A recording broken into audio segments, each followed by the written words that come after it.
No Acre são 7 horas mais 15 minutos. Já estou de volta com o terceiro bloco do Bom Dia Rio Branco desta segunda-feira, hoje 23 de outubro, agradecendo sempre a sua audiência, a sua companhia e relembrando que tudo que foi exibido no primeiro ou no segundo bloco do Bom Dia Rio Branco, você pode rever acessando o site www.oriobranco.net. Eu tenho o prazer de receber aqui nos estúdios da TV Rio Branco o Guilherme Corte, ele que é presidente da Associação Brasileira dos Produtores de Bambu, e também o Normando Perazzo, que é professor da Universidade da Paraíba e presidente da Rede Brasileira de Bambu. Bom dia, Guilherme. Bom dia, professor Normando. Sejam bem-vindos ao Bom Dia Rio Branco e sejam bem-vindos ao Acre. Vocês não são daqui, né? Não, nós não somos daqui, mas já estivemos aqui há algum tempo atrás, justamente em um evento envolvendo bambu. E novamente vocês estão no Acre para discutir a planta que antes, como eu falava aqui com vocês, era utilizada apenas nas encostas de rios, desbarrancamentos, para conter esse desbarrancamento. Mas hoje, com esse seminário, vai se discutir as potencialidades do bambu, é isso? Exato. O bambu no Acre, como você deve saber, o Acre possui as maiores reservas nativas de bambu do mundo.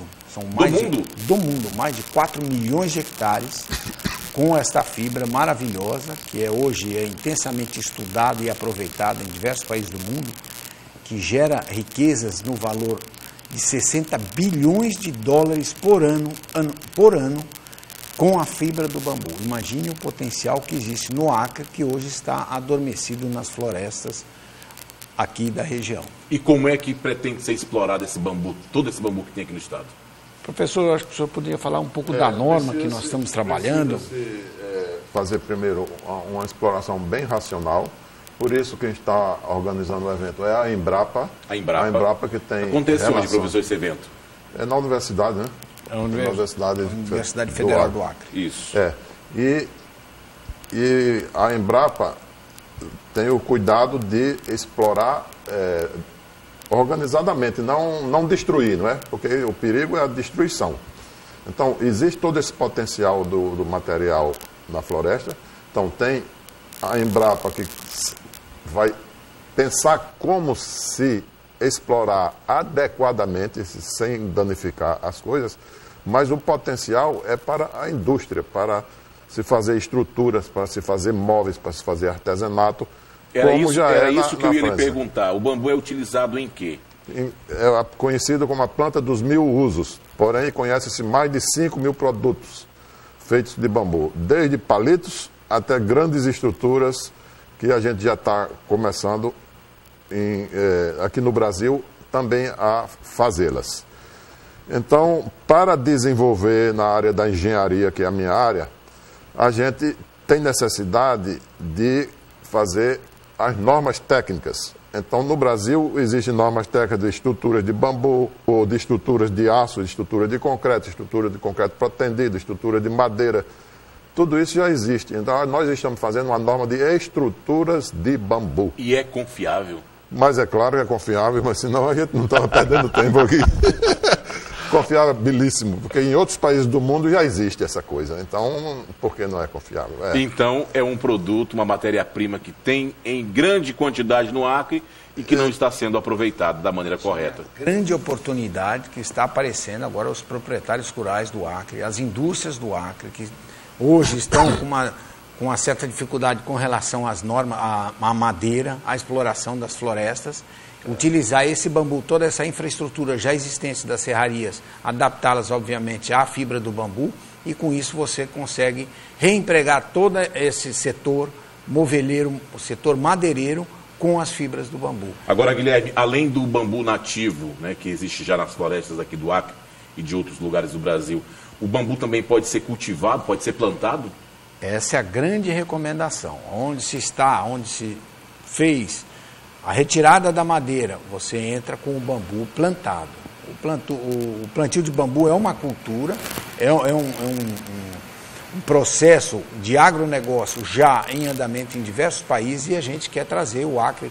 Nós aqui, a Aprobambu, daqui do Acre, daqui da Amazônia, nós já temos um experimento com um plantio de bambu, consorciado com cacau, com seringueiras, com castanheiras, com açaí, na mesma área.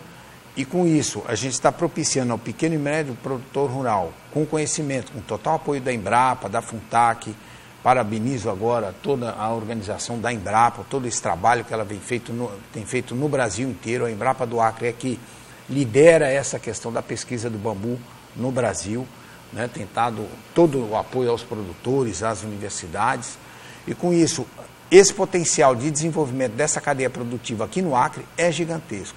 Com o plantio de bambu, aí se torna então muito mais produtivo, porque aqui você sabe que chove e o bambu aqui, ele não é que ele cresce, ele explode da terra, né? Ele sobe, abraça as nuvens com muita rapidez. Pode falar. A intenção é justamente, não só no Acre, a gente quer expandir isso para todo o Brasil, porque toda aquela zona... É uma planta que pode ser cultivada no Brasil inteiro? Toda aquela zona onde já foi destruída a floresta tropical, por exemplo, a Paraíba, só tem 1% da mata original atlântica. Aquela zona da Mata Atlântica toda tem um potencial enorme para se substituir por bambu. E quanto à segurança que você falou, o bambu é estudado aqui no Brasil cientificamente, do ponto de vista de engenharia, desde 1979, quando o professor Gavame, da PUC do Rio de Janeiro, iniciou uns trabalhos científicos e tem inúmeros trabalhos de tese, de mestrado, de doutorado. Então, é uma coisa que a gente está fazendo com base. Então, as estruturas de bambu serão estruturas tão seguras quanto as estruturas de aço, tão seguras quanto as estruturas de madeira. Por isso, a gente tem um grupo de especialistas elaborando essa norma para se ter a segurança que o senhor temeu. Do plantio até a colheita, quanto tempo? Uns 4 anos, né, professor? Com essa quantidade de chuva, 4 anos sossegado.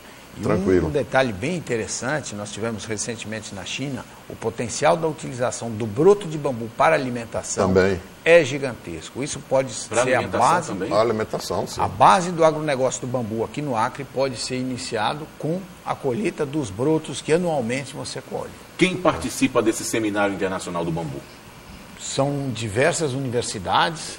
E tem também uns convidados estrangeiros. Tem gente da Colômbia, do Equador, que trabalha com isso já há bastante tempo e tem larga experiência. Então tem uma agrônoma da Colômbia que trabalha com isso há muitos anos sobre a produção, né? Todas as características do bambu do ponto de vista de agricultura, de como é que faz a reprodução, essa coisa.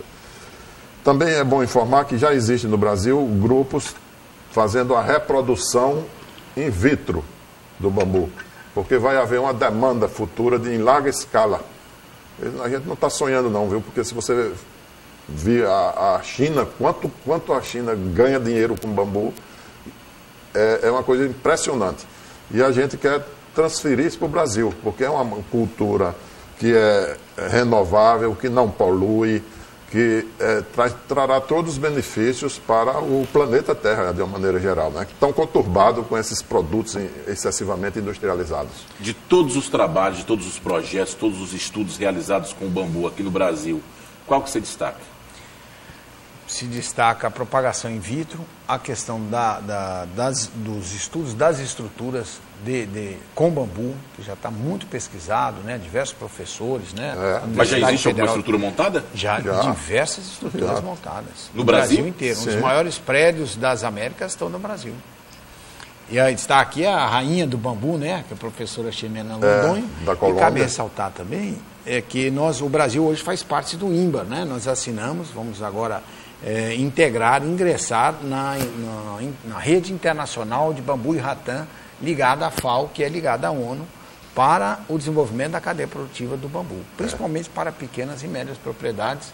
Ele tem diversas, está aí também o representante das Américas, o Pablo, que estamos aí. Então, é o maior evento, eu acho que de peso que já foi registrado no Brasil. Então, portanto, é o seminário de potencial internacional, né? Sobre o bambu, que acontece 23 de hoje até o dia 26 no Teatro Universitário com o tema Integrando Saberes. Participarão ainda do seminário personalidades internacionais da Colômbia, China, Equador e Peru. Eles apresentarão informações sobre o bambu em seus respectivos países, que não é só no Brasil que é cultivada essa planta, né? Exatamente. Que mensagem que você deixa, Guilherme, para quem está nos acompanhando? Eu deixo essa mensagem ao produtor rural do Acre. Ele muitas vezes encara o bambu hoje como uma grande praga, aquela planta de espinhos. Comece a encarar de uma forma diferente.